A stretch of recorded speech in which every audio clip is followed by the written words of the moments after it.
बहुधा हम सोचते हैं ईश्वर पिता की तो हम उपासना करते हैं, तो इस हमारा ईश्वर पिता स्वर्ग में रहता है, तो स्वर्ग कहाँ है? हमारे दिल दिमाग में सवाल उठता है, किसको हम स्वर्ग कहते हैं? हमने कुछ खोज किया तो बहुत से बाइबल जानकार या बाइबल विद्वान लोगों का अनेक धारणा है, लेकिन कुछ का धारणा, कुछ का ख्याल, विचार इस तरह से वे वर्णन करते हैं। जमीन के ऊपर एक खाली जगह है, इसको आकाश कहते हैं, इसी को स्वर्ग भी कहते हैं, वैकुंठ भी कहते हैं, और परमेश्वर का रहने का स्थान भी यही है।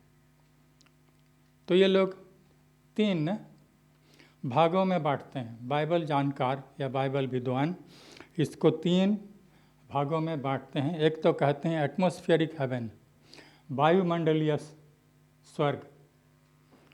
और वायुमंडलीय स्वर्ग किसको कहते हैं? ये लोग वर्णन करते हैं कि जहाँ हवा बहती है और चिड़िया उड़ती है, पक्षी उड़ता है। दूसरा, जहाँ से बारिश होती है, वर्षा हम लोगों को मिलता है, ये है।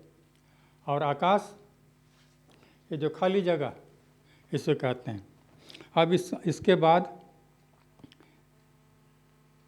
दूसरा है, उसको कहते हैं वायुमंडलीय या तारामंडलीय, जहाँ पर चांद, सूरज, तारे, ग्रह रहते हैं, ये हो गया है। और इसके बाद तीसरा, उससे भी परे, परमेश्वर का रहने का स्थान। तो ये जो तारामंडल है, हम लोग शायद अपने दिमाग से समझना, सोचना हम लोगों को बहुत कठिन होगा। क्यों? ब्रह्मांड इतना विस्तृत है कि समझना मुश्किल। ये तारे जो टिमटिमाते हैं, हमसे कितने दूर हैं। अब जो क्या कहते हैं, ज्योतिष लोग हुए, जो तारा ग्रह आदि का क्या कहते हैं जानकार रखते हैं, वे लोग से अगर बात करेंगे तो बताएंगे हमको कितना दूर है। इसके बाद आकाशगंगा कितने हैं हम लोग नहीं जानते हैं, कितने उसमें अनगिनत तारे हैं। ग्रह इतने दूर दूर हैं और एक दूसरे से नहीं टकराते हैं। और इसके बाद परमेश्वर का रहने का स्थान। तो कुछ पदस्थल मैं देना चाहूँगा। जो हम लोग कहते हैं ना वायुमंडलीय, इसको हम लोग पढ़ेंगे पहले उत्पत्ति 1:7 और 8। आपके पास बाइबल है, खोलिए, हम लोग पढ़ते हैं। उत्पत्ति जो मिल जाता है आप लोग पढ़िए। तब परमेश्वर ने एक अंतर करके उसके नीचे के जल और ऊपर के जल को अलग अलग किया, और वैसा ही हो गया। वैसा ही हो गया। और एक बार पढ़िए। तब परमेश्वर ने एक अंतर करके उसके नीचे के जल और उसके ऊपर के जल को अलग अलग किया, और वैसा ही हो गया। वैसा ही हो गया। 7-8 दोनों पढ़े।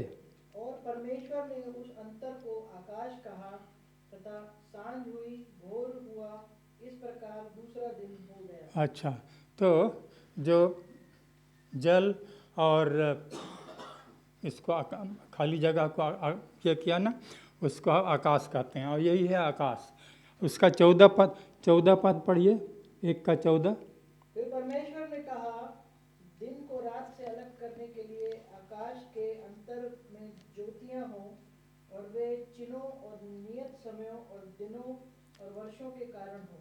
अच्छा, तो क्या हम लोग यही समझते हैं ना कि ये खाली जगह है, को आकाश कहते हैं, लेकिन हमने जैसे बाइबल के जानकार ये लोग आकाश, इसी आकाश को स्वर्ग कहते हैं। चलिए हम लोग और पढ़ेंगे आगे। इसके बाद जो हमने कहा वायुमंडल या तारामंडल, इसको पढ़िए।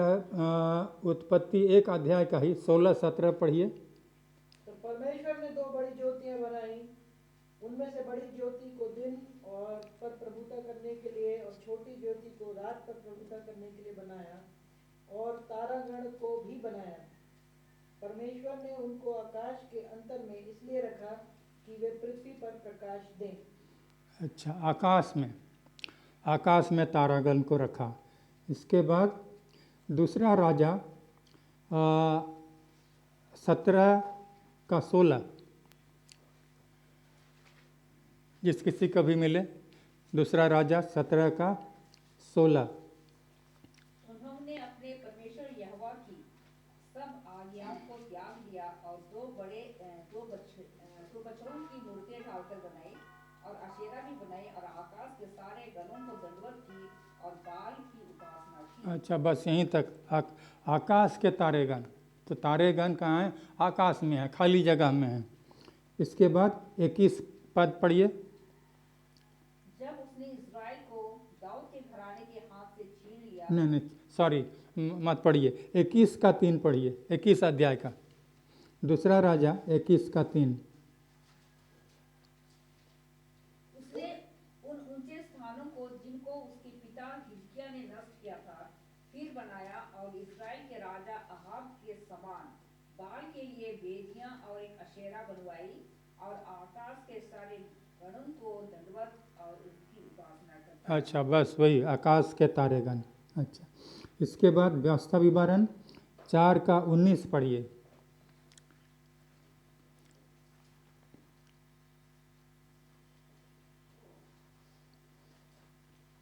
व्यवस्था विवरण ड्यूटेरोनोमी 4:19। क्या जब तुम आकाश की ओर आंखें उठाकर सूर्य, चंद्रमा और तारों को अर्थात आकाश का सारा तारागण देखो, तब बहक कर उन्हें दंडवत करके उनकी सेवा करने लगो, जिनको परमेश्वर यहोवा ने धरती पर के सब। अच्छा, बस काफ़ी है। आकाश के तारेगण, तो ये लोग कहाँ रहते हैं? उस खाली जगह में जहाँ तारागण है। तो हमने बताया कि बाइबल जानकार ये कहते हैं कि एटमॉस्फेरिक हेवन, मैंने वायुमंडलीय स्वर्ग, जहाँ पर चिड़िया उड़ती हैं, हवा बहती है और यहाँ से बारिश मिलता है हमको। और ये हम लोग देख रहे हैं तारामंडलीय, तो आकाश में ये भी हैं। इसके बाद परमेश्वर का वासस्थान, इसको जानने के लिए हम लोग पहला राजा 8 उसका 30 पद को खोलें। पहला राजा 8:30।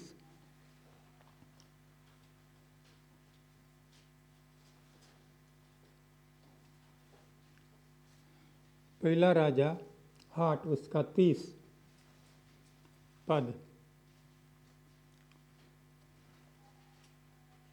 और तू अपने दास और अपनी प्रजा इज़राइल की प्रार्थना जिसको वे इस स्थान की ओर गिड़गिड़ा कर करें, उसे सुनना, वरन स्वर्ग में से जो तेरा निवास स्थान है सुन लेना और सुनकर क्षमा करना।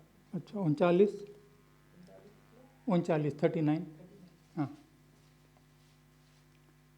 तो तू अपने स्वर्गीय निवास स्थान में से सुनकर क्षमा करना और ऐसा करना कि एक एक के मन को जानकर उसकी समस्त चाल के अनुसार उसको फल देना। अच्छा, ठीक है, हम स्वर्गीय निवास कर रहा है ना, यही कर रहा है आकाश। इसके बाद पढ़िए प्रकाशित वाक्य 11:4, साम्स 11:4। प्रकाशित वाक्य हाँ, क्या पढ़ना है? प्रकाशित वाक्य। प्रकाशित वाक्य 11:4। ये वे ही जैतून के 2 पेड़ और 2 दीवट हैं जो पृथ्वी के प्रभु के सामने खड़े रहते हैं। प्रकाशित वाक्य 11:4। आई थिंक आप शाम को जाना चाहिए। साम्स भजन संहिता 11:4।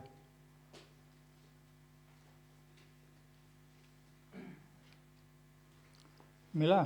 परमेश्वर अपने भवन में है, परमेश्वर का सिंहासन स्वर्ग में है, उसकी आंखें मनुष्य की संतान को नित देखती रहती है। अच्छा, ठीक है, परमेश्वर का वास स्थान। इसके बाद 53 का 2 पढ़िए, भजन संहिता 53 उसका 2। परमेश्वर ने स्वर्ग पर से मनुष्यों के ऊपर दृष्टि की ताकि देखे कि कोई बुद्धि में चलने वाला व परमेश्वर को पूछने वाला है कि नहीं। अच्छा, शुरू में क्या कहा? स्वर्ग से ना? स्वर्ग से दृष्टि। हाँ, तो इस तरह से वर्णित है स्वर्ग का। लेकिन ये जितना पदस्थल हम लोगों ने पढ़ा, बिल्कुल एकदम स्पष्ट नहीं लग रहा है कि कहाँ है।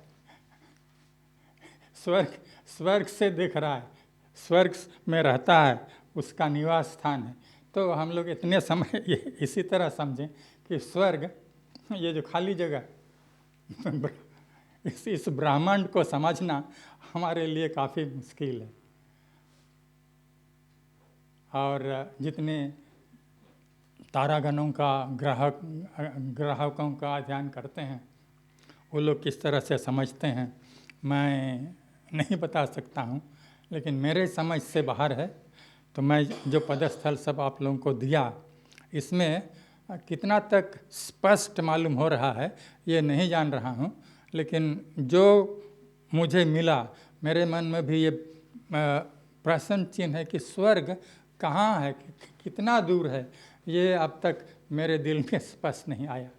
हाँ याकूब ने जो सीढ़ी देखी थी जी, वो तो शायद ऊपर से ही आदमी देखी थी।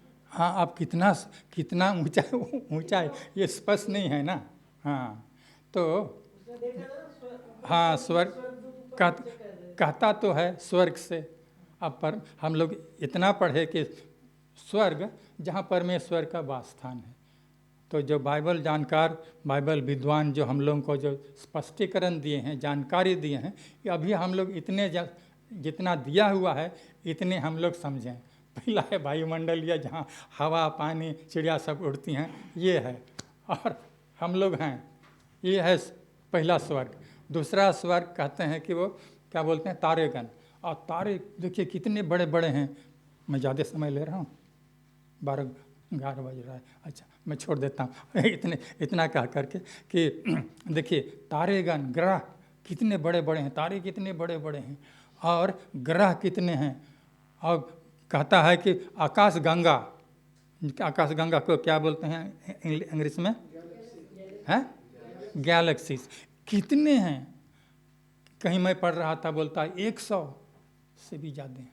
अच्छा, इसके बाद कि कहीं मैं पढ़ रहा था, वहाँ कहता है कि ओरायन को मृगशीर शायद हिंदी में कहते हैं। 3 तारे जो हैं, हंटर वाला किस्सा अगर जानते हैं, वो उसमें बीच वाला में इतना बड़ा छेद है कि जितने यीशु मसीह के साथ स्वर्ग जाएंगे वो उसी के अंदर से जाएंगे, इतना बड़ा छेद है उसमें, कहता है।